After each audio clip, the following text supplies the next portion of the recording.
Radio Acte. Réalisation Maya Bokeh.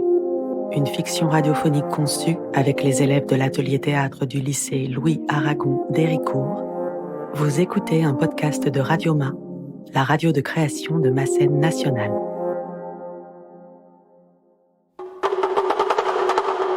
Le ciel, l'abîme, l'humanité, Dieu, tout se mêle dans un chaos extraordinaire. Acte 1. Peux-tu me raconter le mythe d'Antigone ? Antigone ? T'en as jamais entendu parler ? C'est un drame de la Grèce antique. Ouais, est-ce que tu connais l'histoire ? Il n'y a pas moyen de connaître à fond un homme, quel qu'il soit. Ton cœur est de feu, tes actes glacent. Antigone, c'est la fille d'Œdipe, dans mes souvenirs. Continuons, reprenons. Antigone, c'est une jeune fille dont le frère a été tué. Elle a enterré son frère alors que c'était interdit, donc... Tu n'as peur de rien. Pour ça, finalement, elle en est morte. Voilà. Mon oncle l'a tuée. C'est à peu près ça. Je suis perdue. Car l'histoire d'Antigone est pleine de rebondissements. Ce que l'oracle de Delphes prédit, toujours se réalise. Silence, ça tourne. Prise 2. Prise 3. Prise 4, 5. 6, 7. Bonjour, vous écoutez Radio Acte. Nous allons parler du mythe d'Antigone. Parce que, voyez-vous, c'est l'histoire d'une famille qui se déchire, c'est un vrai carnage, où la démesure mène au chaos. Suite à une proclamation autoritaire de Créon, s'ensuit une série de malheurs. Mais je ne vais pas commencer par la fin, ça n'aurait pas de sens et puis, vous la connaissez déjà, tout le monde meurt. Ce qui importe, c'est comment tout cela arrive. C'est l'effet domino, si je puis dire. Des enchaînements d'actions. Comment en arrivons-nous au chaos ? Alors commençons donc, comme il se doit, par le début. Entrons dans l'histoire avec un petit rappel de la saga familiale. Car tout découle de tout. Et ce qui arrive à Antigone est bien le fruit d'autres causes. C'est une destinée. Et comme le disait un fameux poète, on rencontre sa destinée souvent par les chemins qu'on prend pour l'éviter. La destinée des Labdacides.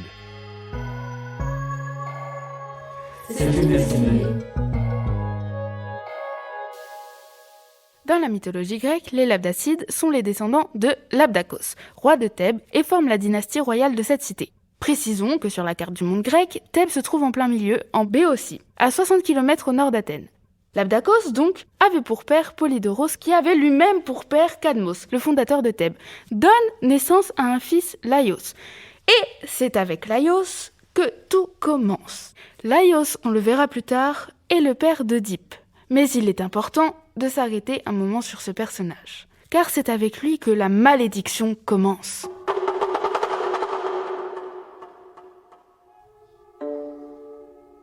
Laios tombe amoureux de Chrysippe, un très beau jeune homme qui est le fils de Pélops.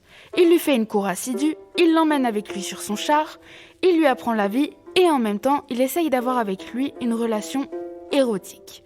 Mais Chrysippe s'y refuse et se suicide, ce qui déclenche la rage de Pélops, le père de Chrysippe. Il lance contre Laios une imprécation solennelle en demandant que la lignée des Labdacides ne puisse pas se perpétuer, qu'elle soit vouée à l'anéantissement. Finalement, Laios épouse Jocaste. Leur union est d'abord stérile, ils ne parviennent pas à avoir d'enfants. Laios part à Delphes consulter l'oracle. L'oracle lui répond « Si tu as un fils, il te tuera et couchera avec sa mère. » Laios revient à Thèbes épouvanté. Il a avec Jocaste des rapports tels qu'il est assuré qu'elle n'aura pas d'enfant. L'histoire raconte qu'un soir où Laios est ivre, finalement cela fonctionne. Jocaste donne naissance à Œdipe. Le couple décide d'écarter cette descendance. Ils appellent un de leurs bergers qui, au cours de l'été, s'en vont faire paître les troupeaux royaux sur le Cithéron. On lui donne la mission de tuer l'enfant, de l'exposer sur la montagne pour qu'il soit dévoré par les bêtes sauvages ou par les oiseaux.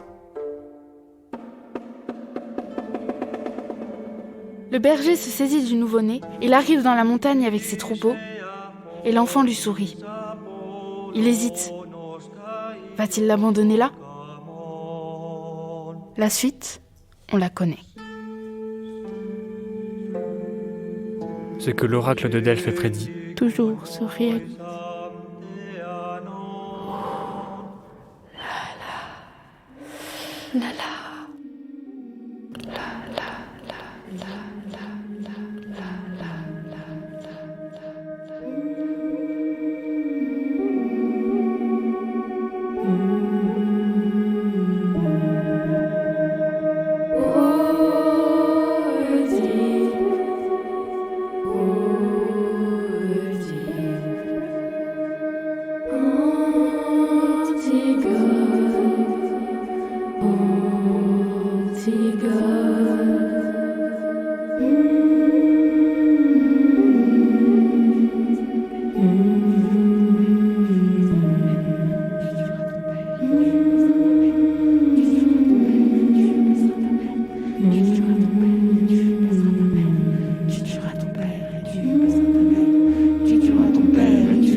tueras ton père et tu baiseras ta mère. Tu tueras ton père et tu baiseras ta mère. Ta mère, ta mère, ta mère, ta mère.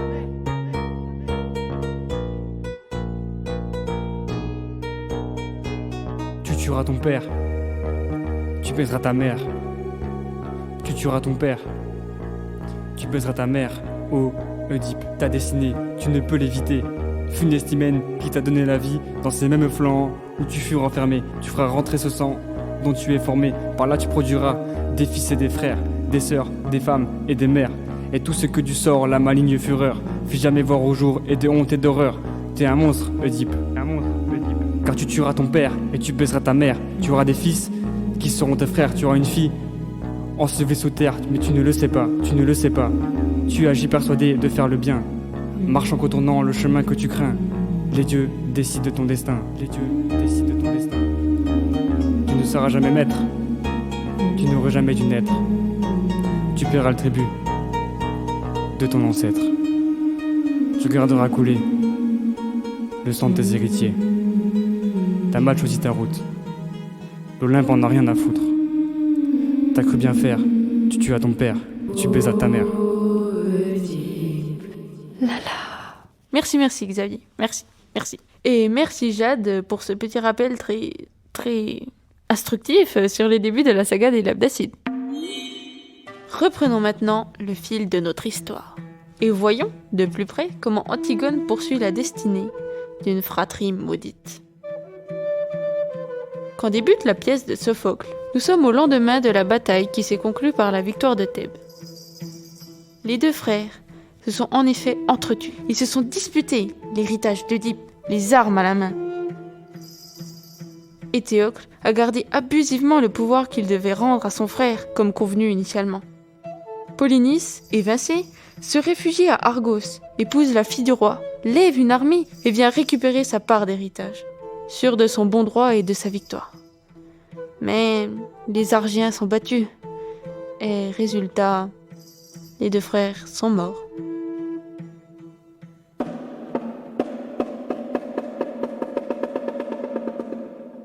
Bertie, interprétant le rôle d'Ismène, la sœur d'Antigone, est assise tranquillement sur une chaise et brode. Elle se situe dans une belle chambre blanche avec des colonnes de marbre. Derrière elle, une porte avec un joli cadre en or. Derrière cette porte se tient Maïwen qui interprète le rôle d'Antigone. Antigone arrive brusquement et bouscule sa sœur pour s'asseoir à côté d'elle, violemment, sur la même chaise. Ismène pose sa broderie au sol et se concentre sur ce que lui dit sa sœur. Elle la regarde droit dans les yeux. N'est-il pas vrai que Créon accorde l'honneur d'une tombe à l'un de nos deux frères, et le refuse à l'autre, et le refuse à l'autre, et le refuse à l'autre. Antigone fait de grands gestes brusques. Antigone a un regard empli de haine et de colère. Elle fronce les sourcils. Elle parle avec véhémence. Elle se mord les lèvres. Secoue la tête. Elle marque un temps. Serre le poing. Et regarde sa sœur droit dans les yeux. Elle pointe le sol de sa main. De son index. Puis pointe à nouveau quelque chose derrière elle. N'est-il pas vrai que Créon, il dit qu'il a fait proclamer, à l'intention des gens de la ville, qu'il était interdit à quiconque de couvrir d'une tombe ou de pleurer sans le cadavre de Polynice, et sans mort pitoyable, savoureux trésor des oiseaux qui le repèrent pour le plaisir d'un festin. Ismène l'écoute attentivement. Ismène est indécise. Elle est pensive, le regard triste. Elle réfléchit. On dit que le valeureux Créon a proclamé cela, à ton attention et à la mienne, je dis bien à la mienne. Lui-même viendrait ici rendre publique cette proclamation. En termes clairs, pour ceux qui ne la connaissent pas, il en ferait une affaire grave. Celui qui commettrait la moindre de ses actions encourrait la mort dans la ville par une lapidation du peuple. Voilà où tu en es, et tu feras donc vite voir si tu es bien né ou indigne d'une noble famille. Ismène se lève, perturbée, se mure dans le silence et contourne sa sœur. Elle s'éloigne petit à petit en lui tournant le dos. Bertie semble pleurer. Elle a les bras ballants. Elle regarde au sol et s'essuie une larme et s'avance vers sa sœur. Elle regarde vers le ciel. Elle tente de lui expliquer quelque chose. Ismène s'agenouille. Ismène prend la main d'Antigone. La serre fort. Mais ma pauvre, que puis-je gagner à dénouer ou à serrer le nœud si les choses en sont au point que tu dis? Antigone continue à faire de grands gestes, secoue la tête, fronce les sourcils, se mord les lèvres. Vois si tu veux partager la peine et l'action. Antigone retire sa main. Secoue sa main. La tête haute, Ses yeux sont remplis de rage et de peine. Elle essuie une larme. le front vers le ciel. Une larme. Ismène s'assoit complètement au sol. Et supplie sa sœur de l'écouter. Dans quelle aventure? Jusqu'où as-tu pris la décision d'aller? Vois si tu voudras aider ma main à soulever le corps. Tu penses donc l'enterrer, alors que défense en a été faite au nom de la ville? Oui, enterrer mon frère et le tien, si tu ne veux pas le faire. Ce n'est pas pour l'avoir trahi qu'on m'arrêtera. Tu n'as peur de rien. Créon le défend. Les sœurs se regardent droit dans les yeux. Antigone lève les paumes vers le ciel. Il n'a aucun titre pour me séparer des miens. Aucun. Il n'a aucun pour me séparer des miens. Ismène se relève, elle nous regarde. Antigone rejoint son regard. Au moins, ne donne de publicité à ton action devant personne. Cache-la dans l'ombre. Je ferai la même chose. Parle. Tu seras bien plus encore mon ennemi en te taisant, si tu ne cries pas cela devant tout le monde. Ton cœur est de feu, tes actes glacent. Cet homme, qu'il soit proclamé haut et fort pour cette ville que j'interdis à quiconque de lui faire l'honneur d'une tombe ou de le pleurer. J'ordonne qu'on le laisse sans sépulture, corps jeté en pâture aux oiseaux et aux chiens, hideux à voir. Les deux actrices nous regardent. Tristement. Fin de l'acte 1. Avec Chloé Gardet, Jade Sternadel, Xavier Armand, Maïwen Leleu, Axel Finot, Bertie Vermeaux des Roches.